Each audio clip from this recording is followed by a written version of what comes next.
Good afternoon, everyone. Good afternoon, Mr. President.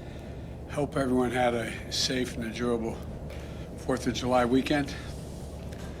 As I said in my Independence Day address to the nation, we're closer than ever to declaring our independence from this deadly virus. Today, after receiving a briefing from my entire COVID-19 team, I'm proud to announce that we're getting even closer. Because of our wartime effort to administer 300 million shots and arms in just 150 days. More than 182 million Americans have received at least one shot, including nearly 90% of seniors and 70% of adults over the age of 27.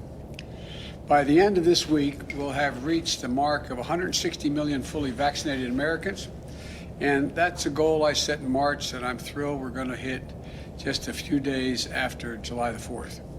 So we will have 160 million fully vaccinated Americans, up from roughly 3 million when we took office 5 months ago. We see why it matters. COVID-19 cases and deaths are down by 90% since January. Millions of fully vaccinated Americans are getting back to living their lives as they did before. Businesses are reopening and hiring and rehiring. And projected economic growth is the highest it's been. Projected growth is the highest it's been in 4 decades. And the bottom line is the virus is on the run and America is coming back. We're coming back together. This is one of the greatest achievements in American history, and you, the American people, made it happen. But our fight against this virus is not over. Right now, as I speak to you, millions of Americans are still unvaccinated and unprotected.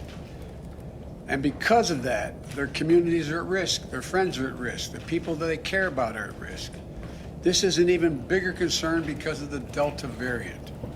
In today's briefing, we discussed how the Delta variant is already responsible for half of all cases in many parts of this country. It's more easily transmissible, potentially more dangerous. And it should be because of reconsideration. And look, let me put it another way.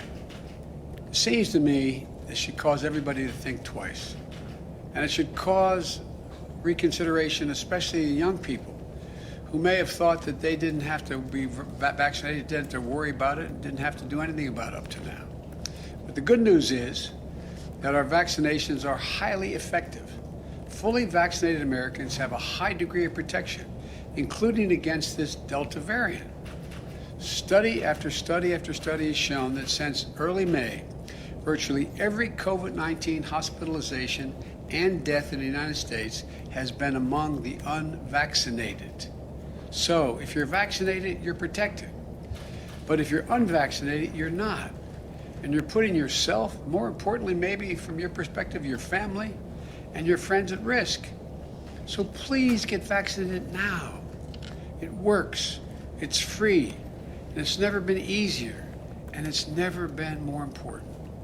Do it now, for yourself and the people you care about, for your neighborhood, for your country. It sounds corny, but it's a patriotic thing to do. In today's briefing, we discussed how our administration is going to devote the remainder of the summer to a special focus on 5 ways to make gains in getting those of you who are unvaccinated vaccinated. Because here's the deal. We are continuing to wind down the mass vaccination sites that did so much in the spring to rapidly vaccinate those eager to get their first shot, and their second shot for that matter, if they needed a second. Now we need to go to community by community, neighborhood by neighborhood, and oftentimes door to door, literally knocking on doors, to get help to the remaining people protected from the virus. Look, equity, equality, it remains at the heart of our responsibility of ensuring the communities that are the hardest hit by the virus have the information and the access to get vaccinated.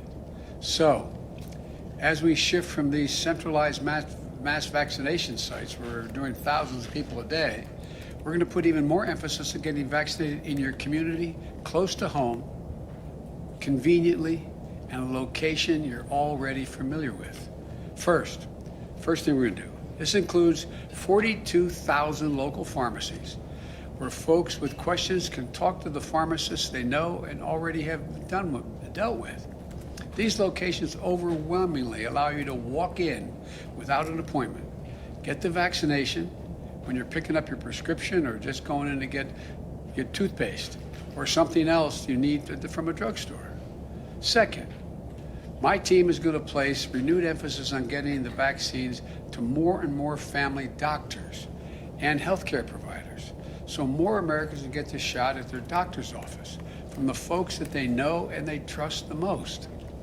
Third thing we're going to do, we're going to step up efforts to get vaccines to your family doctors and other doctors who serve younger people, so the adolescents ages 12 to 18 can get vaccinated, and as they go for back-to-school checkups or getting ready for the physicals they need for fall sports.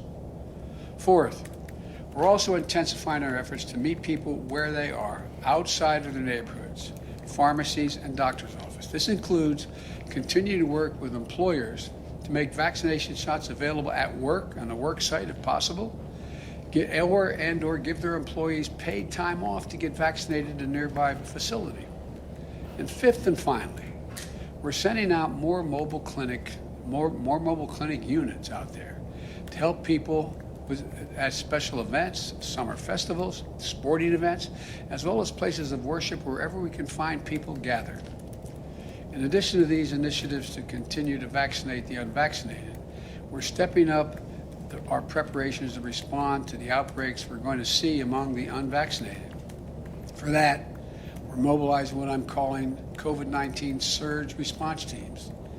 These teams are made up of experts from FEMA, the Federal Emergency Management Agency, CDC, the Center for Disease Control and Prevention, and elsewhere across our government, other groups. And they're going to help states that have particular problems prevent, detect, and respond to the spread of the Delta variant among unvaccinated people in communities with low vaccination rates. And some states have very low vaccination rates. They're going to be able to we're going to deploy things like testing to expand detection of the virus, medicines to help treat the infected, and we're going to provide federal personnel to fill gaps in staffing and technical experts to help investigate outbreaks, because they're going to happen in states with very low vaccination rates. The bottom line is my administration is doing everything it can to lead a whole of government response at the federal, state, and local levels to defeat the pandemic. We need everyone to do their part. Millions of Americans have already done that. We have to keep it up, though. We have to keep it up till we're finished. Let me close with this. We are emerging from one of the darkest years in our nation's history into a summer of hope and joy, hopefully. Think about where you were last year, where you are today, what you were able to do last year at this time and do today. It's a year of hard-fought progress. We can't get complacent now.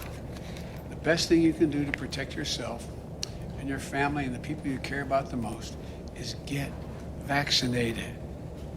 The best things the community can do to protect themselves is to increase vaccination rates. You can do this. You can do this. Let's finish the job. Finish it together.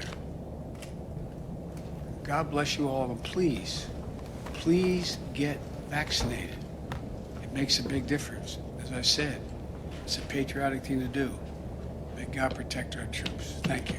Mr. President, on the latest ransomware attack, can you tell us if you believe that rises to the level of U.S. retaliation?